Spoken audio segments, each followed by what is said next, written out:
Sir sir, ಯಾರು? Krishna, constable Krishna. ಓ, ನೀವಾ? ಹಾ, ಏನ್ ವಿಷಯ? ಈ ಹುಡುಗಿ ಇವಳ ನನ್ನ ಮಗಳು ನಿತ್ಯ. ನನ್ನಿಂದ ಏನಾದ್ರು ಕೆಲಸ ಬೇಕಾಗಿತ್ತಾ? ಏನಿಲ್ಲ, ಈ ಕಡೆ ಹೋಗ್ತಾ ಇದ್ದೆ, ಹಂಗೆ ದಿಢೀರ್ ಅಂತ ನಿಮ್ಮನೆ ಅಡ್ಡ ಬಂದ್ಬಿಡ್ತು. ಆ ವಾಸು ಹತ್ರ ಮಾತಾಡ ಅಂತ ಬಂದೆ. ಅವ್ನು ನನ್ನ ಫ್ರೆಂಡು. ಬಾರೋ. ನಾನಾ? ಅಷ್ಟೇನ್ ಫ್ರೆಂಡ್ ಅಲ್ಲ. ಬರ್ತೀನಿ ಬರ್ತೀನಿ ಒಂದ್ ನಿಮಿಷ. ಬಾರೋ. ಏನ್ ದೇವ್ರ ಕತೆ ಶುರು ಮಾಡ್ತಾನ ಮತ್ತೊಂದು ಗೋಳಿ ಪೊಲೀಸ್ನವ್ನು ಕಟ್ಕೊಂಡ ಆಡ್ತಿದ್ದೆ ಆಟ ಆಡ್ತಾನೆ. ಏನಣ್ಣ ಬರ. ಎಲ್ಲ ಹೋಗ್ಬಿಟ್ರಿ ಸರ್ ಇಷ್ಟ್ ದಿನ?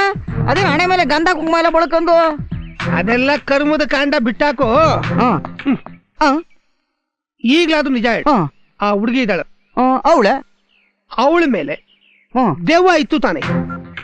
ದೆವ್ವ ಈ ಮನೆಯಾಗೆ, ಅದು ಆ ಹುಡುಗಿ ಮೇಲೆ ನಾನಿರುವಾಗ ತಿರ್ಗಿ ನಿಮ್ಮ ದೆವ್ವ ದೆವ್ವ ಕಡೆ ಎಲ್ಲಿದ್ದದು? ದೆವ್ವ ದೆವ್ವ ದೆವ್ವ ದೆವ್ವ